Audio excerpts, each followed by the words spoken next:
CC Variety TV. We're here for Oscar night at the Beverly Hills Hotel for the night of 100 stars. It's glitz, it's glam, it's going to be a wonderful time. Stay tuned. So we're here with Daniel Baldwin, and a very talented actor. I know you had a reality series and you're hoping to do some things from there.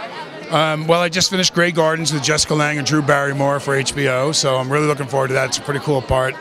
And I'm directing and acting in a film called The Pale Horse that starts in about 2 months. Tell us about The Pale Horse. Pale Horse is a story about 5 different rooms at this hotel and how they interact with each other. It's all shot in one location in this one little seedy hotel. It's a pretty cool script. Now, you two are also a diverse actor. Is there a certain genre that you favor? No, I mean, I like to be challenged, you know. I mean, let's face it, there's times you take roles because you need to make money. There's times you take roles because there will be certain people in the movie that you just have to work with, and I'll take a smaller role to do that. And there's times you show up because of the acting that's in front of you and the challenge. So Pale Horse is definitely the challenge. When can we see the Baldwin brothers together on screen again? I don't know. You know, maybe in our annual Thanksgiving Turkey Day football game. Hi, I'm Daniel Baldwin. You're watching CC Variety TV. Well, Kevin, you're looking great tonight. Who are you wearing? What am I wearing? Valentino. So what are some of the projects you have going on now? I got a movie out right now called Meet the Spartans. It's a spoof on 300. It's very funny, still in the theaters. I've got another movie coming out on Ion Cable called Prairie Fever. It's a Western. Well, I know that you started in an action genre, and that Meet the Spartans is kind of, you know, mixing both comedy and action. Are you looking to get into comedy? I've actually done quite a bit of comedy. I guest starred in a lot of different shows. Yeah, I mean, I've always liked it. I thought Hercules always had a good comedic element to it. I mean, it did. Yeah, it did. Andromeda was a little more serious, but Hercules was always done, you know, tongue-in-cheek kind of deal. But I'm actually starting a comedy next week with David Zucker. Hi, David. So it's great to meet you. You're a wonderful actor. What would you hope for young people today who are trying to act? How would they go about tapping that talent? You know, I don't even know how I did it. I think it was just a question of perseverance. You know, when I first got out of the Army and I went to New York City, I did 52 auditions without ever getting a part. And the only reason why I'm talking to you here is because I didn't give up after 52 people said I wasn't any good. I think you've brought a lot of interesting aspects to Hollywood, such as your talent with martial arts. Yeah, that was a bonanza. I hadn't expected that to happen to me. But it came to me and it's never left me.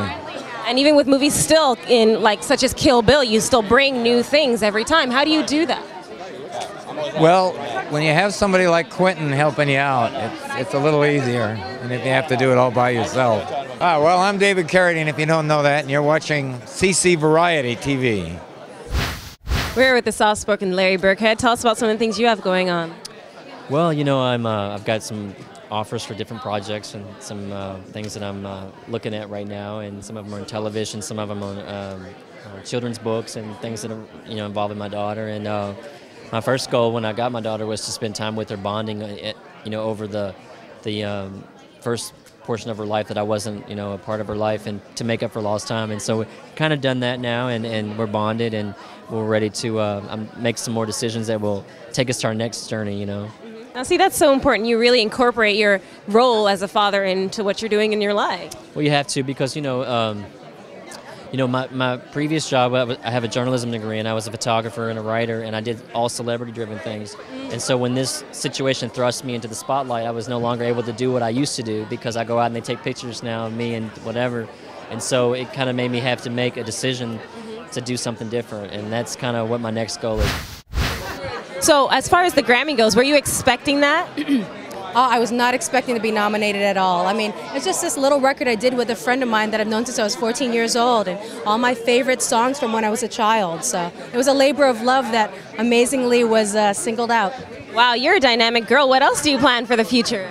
Well, I'm writing and going to be starring in and producing a film to shoot in Hawaii about a hero of mine, Rel's son, who's a famous Hawaiian surfer. Yeah. Okay, so we're with Shelley Morrison from Will and Grace. You're looking great. Thank you for an old lady. So what kind of projects do you have going on since Will and Grace? I'm doing an animated cartoon series for Disney called Handy Manny. We just started our 3rd season. It's for preschoolers, bilingual. My husband and I are doing a documentary. It's about my husband's grandfather and his early participation in the Mexican Revolution. And it's extraordinary. We're working on the rough cut now. We're going to be entering it into festivals. And do you have a name on that project yet? Weaving the Past, a journey of discovery. About this Hall of Fame induction. Oh, well, yeah.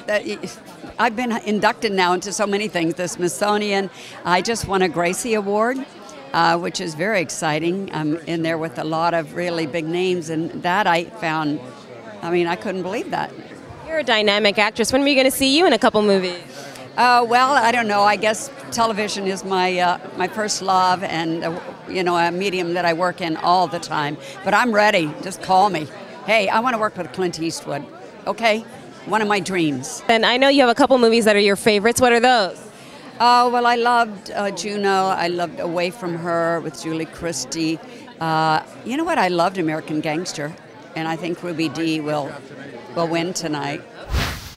Hey, this is Richard Kind for CC Variety TV, where variety is the key. We're here with the infamous Omarosa. Tell us about some of the projects you have going on now since Apprentice.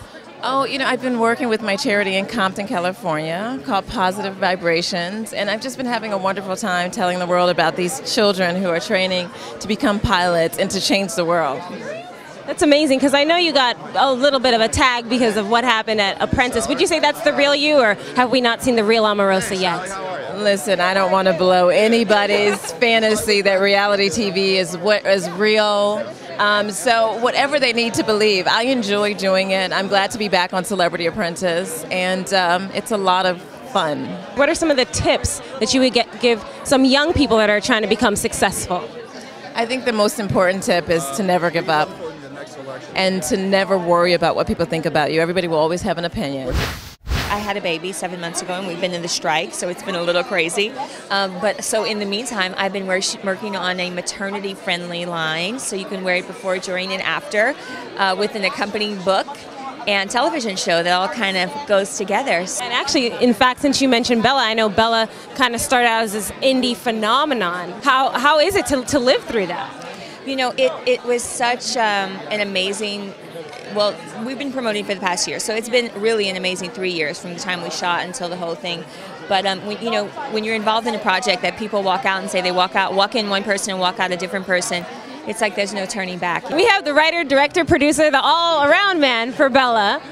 Yeah, well, very excited to be here with my gorgeous wife and to be part of the Oscars, to be able to watch the Oscars here. Tell us about that project. That project was really, really different.